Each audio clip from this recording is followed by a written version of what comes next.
आज की कहानी एक भिखारी। एक समय की बात है। एक छोटे से गांव में एक भिखारी रहता था।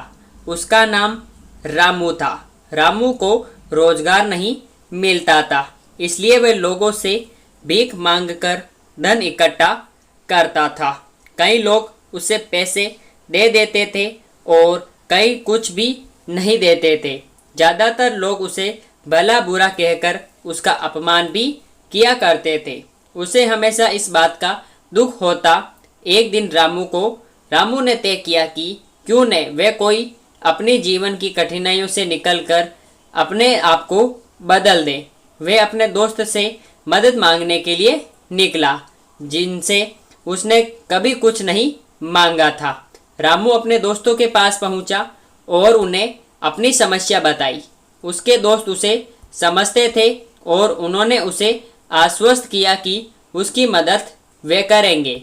उसके दोस्तों ने तय किया कि रामू को एक दुकान खोलनी चाहिए। रामू के दोस्तों ने थोड़ी पूंजी दी और सहयोग किया दुकान की स्थापना में।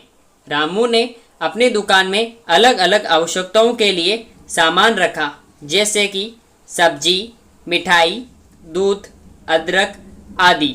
शुरुआत में रामू की दुकान चलने में कठिनाई आई।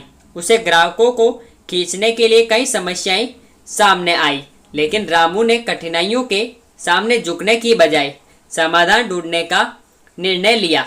वे अपनी दुकान को अच्छे ढंग से सजाने और उसके आसपास एक सुंदर महकते बगीचे का आयोजन करने लगा। लोगों को ये अच्छा लगा और वे रामू की दुकान में आने लगे। रामू ने अपने ग्राहकों के साथ अच्छी सेवा देने की शुरू की, उनकी मदद की और उनकी आवश्यकताओं को पूरा करने का पूरा प्रयास किया। धीरे धीरे रामू की दुकान की पॉपुलैरिटी बढ़ने लगी और वे धन कमाने लगा। धीरे धीरे रामू की जिंदगी बदलने लगी। उसे अब खाने को रोजगार की चिंता नहीं थी। वे अपने परिवार के लिए आरामदायक जीवन चाहता था। इस कहानी से हमें यह सबक मिलता है कि आपको चुनौतियों के सामने झुकने की बजाय समाधान ढूंढना चाहिए।